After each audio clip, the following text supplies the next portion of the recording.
Nessa aula será abordado sobre parada cardiorrespiratória.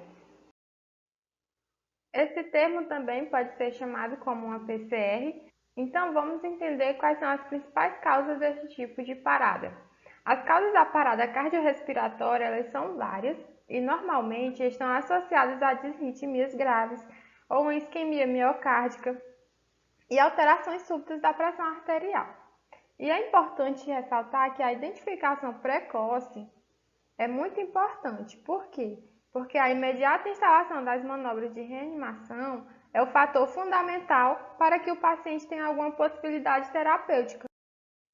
E o que é a parada cardíaca? De uma maneira bem simples, parada cardíaca é quando o coração para de funcionar. Mas em relação a definições, temos que a parada cardíaca é a morte súbita por parada cardíaca, que é a consequência de uma parada abrupta da função do coração, fazendo com que pare o seu funcionamento. E é importante também destacar a principal causa de parada cardíaca em um adulto. Essa causa ela vai estar relacionada a uma doença arterial coronariana. Essa doença ela é relacionada às pessoas que sofrem de obesidade, que têm hipertensão, aquelas pessoas que têm dificuldade em estar mantendo o seu colesterol em um nível normal. Então, o alto nível do colesterol no sangue de uma pessoa vai também provocar uma doença arterial coronariana. Por quê? Porque essas placas de gorduras elas vão estar fazendo a obstrução desses vasos e artérias, onde essas artérias elas são responsáveis por estar irrigando o coração. E uma vez que ela está com seu fluxo interrompido, aquilo dali vai gerar um problema cardíaco. Com isso, vai ocorrer a fibrilação ventricular, onde essa pessoa vai passar o seu coração não funcionar normalmente e em algum momento ela pode sofrer uma parada cardíaca. Esse coração vir parar de funcionar. E já em relação aos jovens, é importante ressaltar que ocorre a liberação de adrenalina durante a prática de atividade física. E essa adrenalina associada a anomalias cardíacas, ou seja, algum problema de coração que esse jovem tenha, pode estar desencadeando essa parada, ou também se esse jovem, mesmo que ele seja saudável, mas ele faz um uso indevido de drogas ilegais, isso também vai ser um fator desencadeante para o distúrbio do ritmo cardíaco, fazendo com que ele sofra também uma parada cardíaca em decorrência desses hábitos não saudáveis que ele exerce. E é importante também termos em mente que a morte cerebral ela vai iniciar após 4 a 6 minutos da parada cardíaca. E por isso que é importante lembrar que o tempo de duração vai determinar a sequela neurológica dessa vítima. E a parada ela pode ser revertida por meio das compressões no tórax ou por meio do desfibrilador através de um choque elétrico, chamado de desfibrilação. Sendo assim, também é importante entendermos o que é sístole e diástole cardíaca. Esses dois termos eles estão relacionados à contração e relaxamento do coração. Em relação à contração ventricular, ela é conhecida como a sístole e nela ocorre o esvaziamento dos ventrículos. Já em relação ao relaxamento ventricular, é conhecido como a diástole e é nessa fase que os ventrículos recebem o sangue dos átrios. E dentre os ritmos encontrados na PCR, temos aqui em destaque a taquicardia ventricular, que é um ritmo cardíaco iniciado nos ventrículos e que gera frequência cardíaca de no mínimo 120 batimentos por minuto. E temos também a fibrilação ventricular, que é uma série potencialmente fatal de contrações ventriculares descoordenadas, ineficazes e muito rápidas, causadas por múltiplos impulsos elétricos caóticos. Temos também a atividade elétrica sem pulso. No monitor cardíaco aparecerão evidências de atividade elétrica organizada, porém o músculo cardíaco está muito fraco ou com problemas na reperfusão para responder ao estímulo elétrico. Temos aqui também a sistolia. A sistolia, ela significa que não há contração. Por quê? Porque na enfermagem, quando se vê uma letra A no início de uma palavra, aquele A ele significa ausência, ou seja, de não, igual vocês podem estar observando. Então, essa contração, ela não existe no coração, por isso que é a sistolia. E o que é que isso vai significar? É a ausência de sístoles e, consequentemente, de batidas cardíacas. Nem as células musculares cardíacas, nem o sistema de condução elétrica estão funcionando. E com isso, a circulação sanguínea ela vai cessar e a morte sobrevém em seguida, a menos que a condição possa ser muito rapidamente revertida. Então, a gente conheceu a definição de cada ritmo cardíaco numa parada cardiorrespiratória e temos aqui eles através de uma imagem para ficar melhor o entendimento. Temos aqui a fibrilação ventricular, onde você vai perceber os traçados, como são eles, na verdade, isso que é importante vocês conhecerem a diferença em relação ao traçado. Temos aqui a taquicardia ventricular e a atividade elétrica sem pulso, a diferença do traçado em relação ao outro. E a sistolia, quando não há mais aquele ritmo cardíaco. Você vai ver um traçado bem reto no monitor ou no eletrocardiograma. Vai depender de qual foi o acesso que você teve naquele momento para estar avaliando aquele ritmo. Na hora de uma emergência, o comum é que esses ritmos eles sejam avaliados através mesmo do monitor cardíaco, onde vai ser possível o médico estar identificando quais são os ritmos que estão ocorrendo naquele momento. Mas é importante também entender que antes de todo e qualquer atendimento, temos que ter em mente alguns passos importantes. Quais são eles? Em relação à segurança da cena, à segurança do profissional e também à segurança da vítima. Em relação à segurança da cena, o que você vai observar? Antes de iniciar essa assistência, é preciso certificar-se quanto à segurança para a realização das intervenções, pois algumas condições podem significar risco aos profissionais envolvidos no atendimento, sendo fundamental a observação de 3 aspectos, que seria esse: a segurança da cena, segurança do profissional e segurança da vítima. Em relação à segurança do profissional, deve-se avaliar se há ou não risco antes de iniciar o atendimento. Em relação à segurança da vítima, você vai certificar-se que não há riscos ao paciente durante o atendimento. Considere inclusive a segurança das pessoas que estão ao redor do local, seja em área pública ou no hospital. Então, vamos conhecer aqui quais são os 5 elos de uma PCR extra-hospitalar. Primeiramente, reconhecimento imediato da PCR e acionamento do serviço de emergência ou urgência. Fazer uma RCP precoce com ênfase nas compressões torácicas, como também uma rápida desfibrilação. 4, suporte avançado de vida. E 5, cuidados pós-PCR integrados. Então, esses são os 5 elos para que uma pessoa possa sair de uma parada cardiorrespiratória com vida. E para também dar continuidade ao tratamento em uma pessoa com parada cardiorrespiratória, é necessário que se faça também a abertura das vias aéreas. Como que a gente vai fazer? Vamos observar as técnicas abaixo e agir de acordo com as condições da vítima. É realizado a manobra de tração de queixo, como vocês podem ver na primeira figura. Pode-se utilizar também a manobra de extensão da cabeça, que já vai ser juntamente com a tração de queixo, você já faz os 2 movimentos também. E a manobra de chin lift é nos casos em que não há suspeita de trauma da coluna cervical.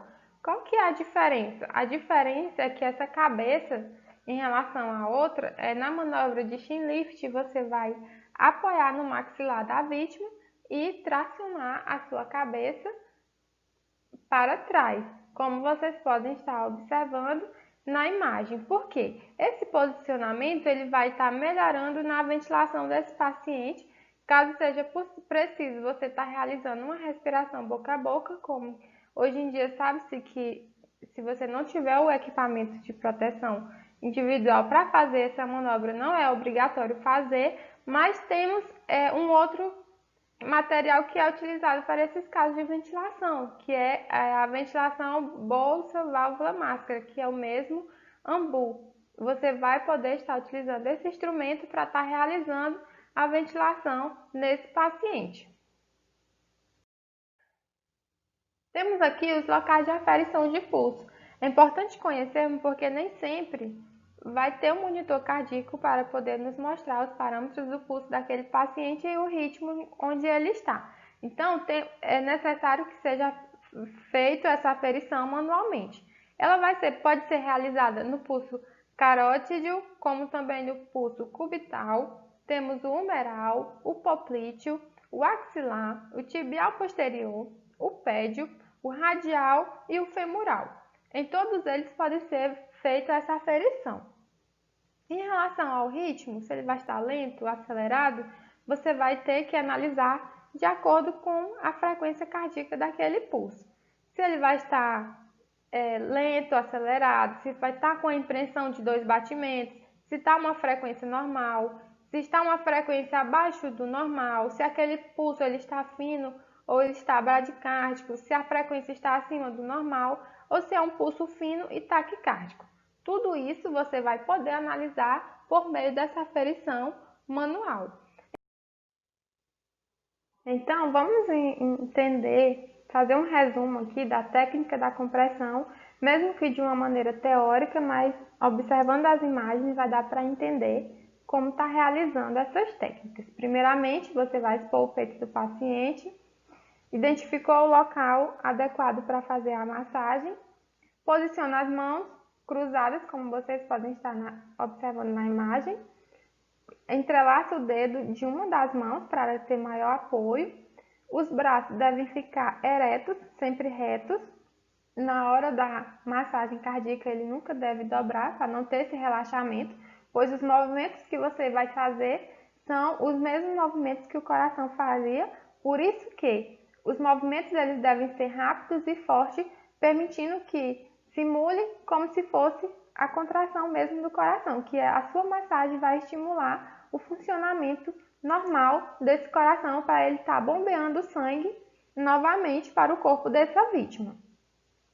Uma outra coisa importante, essas compressões elas devem ter uma base de 4 a 5 centímetros de profundidade, então é importante também estar atento na força, não deve se utilizar uma força muito intensa, pois você vai poder acabar ocasionando uma fratura de costela dessa vítima. Uma outra coisa também muito importante, os tempos dessas compressões devem ser iguais, então ritmos iguais, simulando mesmo os batimentos cardíacos. E em relação à quantidade de compressões, essas compressões, se você está em apenas um socorrista para fazer essa massagem, você vai fazer 30 compressões, em seguida 2 ventilações. Se você está com outra pessoa para revezar, você faz 15 ventilações, 2 ventilações, reveza e repete mais 15 ventilações. O importante, esse ciclo ele deve ter de no mínimo 100 a 120 batimentos por minuto, no qual eles devem durar apenas 2 minutos. Chegou aos 2 minutos, você vai reavaliar a vítima. Como que eu vou reavaliar? Reavalia a respiração, se está respirando e se tem pulso. Caso não tenha, continua a massagem até conseguir sucesso nessa reanimação. E também sempre atenta ao tempo. A pessoa teve uma parada cardíaca mais de 10 minutos, infelizmente aquela pessoa ela já teve morte cerebral e caso ela venha a voltar, ela vai ter sequelas muito severas em relação à falta de oxigenação no cérebro por muito tempo. E outra coisa também importante que eu quero deixar para vocês é que em relação a quando estiver realizando essas compressões, nunca deve querer descansar. Para que elas sejam eficazes, tem que ser sem interrupções. As compressões têm que ser precisas e no tempo certo para que tenha-se um sucesso na sua reanimação cardiorrespiratória ou a reanimação cardíaca como a gente está citando aqui no momento. E aqui temos o DEA, que é um desfibrilador externo automático. Ele é um aparelho portátil utilizado no diagnóstico e tratamento de algumas arritmias malignas da parada cardiorrespiratória, como principalmente a fibrilação ventricular e a taquicardia ventricular. Esses dois ritmos são apenas os ritmos que são chocáveis, onde o DEA ele vai fazer essa avaliação. Se o paciente estiver ou com uma fibrilação ventricular ou com uma taquicardia ventricular, ele vai dizer se aquele paciente vai receber o choque e aí você vai apenas acionar o botão do choque. Se ele avaliou que não é necessário, ele também vai avisar que não é necessário choque e apenas continuar a massagem cardíaca. No entanto, esse aparelho ele serve para ajudar a vida das pessoas. É um aparelho que pode se ter em casa, porém ele é caro. Nossa realidade não é essa de termos esse tipo de aparelho nas nossas residências. Mas nos países mais desenvolvidos, como os Estados Unidos, por exemplo, as pessoas elas sabem utilizar esse aparelho, como também as crianças sabem. Lá tem esse tipo de treinamento nas escolas, onde eles ensinam as crianças a identificar uma parada cardíaca, ligar para o socorro quando elas conseguem fazer esse tipo de identificação, onde isso vai ajudar na sobrevida daquela vítima. Pois na maioria dos casos, o que faz com que a pessoa venha a óbito é a demora do socorro. E se a pessoa que está junto a ela não sabe identificar que ela está com uma parada cardíaca e não faz nada por ela, ela infelizmente vai morrer porque não pode ficar mais de 10 minutos em parada cardíaca devido à falta de oxigenação no cérebro. Então, se a pessoa tem o conhecimento, sabe identificar uma parada cardíaca, ela sabe realiza imediatamente as compressões e pede para alguém chamar o socorro, aquele paciente ele pode até ter sequelas, mas ele vai sair vivo daquela situação, pois você adiantou o serviço do serviço de emergência, que foi as realizações das compressões torácicas. Por isso que é importante ressaltar em relação ao conhecimento. Não é apenas um socorrista que é obrigado a saber a fazer uma massagem cardíaca. As pessoas também leigas, entre aspas, porque não são da saúde, também devem ter esse conhecimento, pois ao se deparar com uma situação dessa dentro da nossa própria casa, vamos saber qual a melhor conduta a tomar naquele momento. Em relação ao RCP em criança, a quantidade de compressões são iguais às de um adulto. Quando há um socorrista, é 30:2. Quando está em 2, utiliza-se 15:2, ou seja, 15 compressões e 2 ventilações. Em crianças já de maior idade, utiliza-se apenas uma das mãos e a ventilação também com o ambu, de acordo com a máscara, de acordo com a idade da criança. Se for uma criança menor, a máscara vai ser menor. Tudo isso também deve ser analisado. Vocês podem observar aqui na imagem onde o socorrista está fazendo a abertura das vias aéreas dessa criança.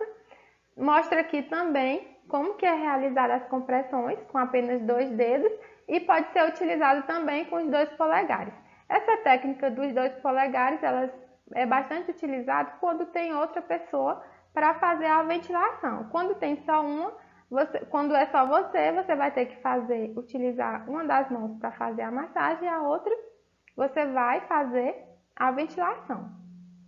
A diferença é basicamente essa em relação a posições e também o que é importante é em relação à contínua compressão, o intervalo de 2 minutos para reavaliar os sinais vitais também vai ser igual a de um adulto. Então, espero que vocês tenham entendido como que é realizada essa reanimação cardiopulmonar. Trouxe aqui para vocês também, achei interessante mostrar um medicamento que é utilizado nessas situações. Qual que seria essa medicação? É a adrenalina. Há apenas uma peculiaridade em relação a adulto e uma criança. A diferença é que no adulto ela não é diluída, ela é feita pura na veia do paciente e é administrada em seguida somente 20 ml de solução fisiológica ou água destilada em bolos, ou seja, bem rápido para estar lavando aquele local que foi administrado a medicação e em seguida você deve elevar o membro do paciente. Já em criança, ela é feita diluída, ou seja, você vai diluir essa medicação com água destilada, onde vai ser 1 ml para 9. E desses 10 ml, a dose que vai ser administrada vai ser o médico que vai pedir para você se ele quer quantas miligramas que ele vai querer naquele momento. Então, o que eu queria deixar para vocês, somente isso em relação à medicação. No adulto, ela não é diluída e em criança, ela é diluída. A questão da dose, isso é o médico que vai nos nortear quanto que ele quer que você faça. E quando podemos parar essa RCP? Um dos momentos que você pode parar é quando há exaustão, você está muito cansado, não tem outra pessoa para revezar, infelizmente, você vai ter que parar a massagem. Ou então, se você está prestando atendimento a uma vítima em casa, ou que você viu caída na rua, mandou chamar a equipe de emergência. Eles chegaram, você para e passa a bola para eles. Eles vão dar continuidade no atendimento dessa pessoa. E se você está realizando a massagem, percebeu que o paciente consegue tossir, se ele está respirando e se ele já está apresentando movimento no tórax ou já se mexe, você vai parar imediatamente aquelas compressões, porque o seu paciente ele já voltou e não precisa mais estar sendo reanimado.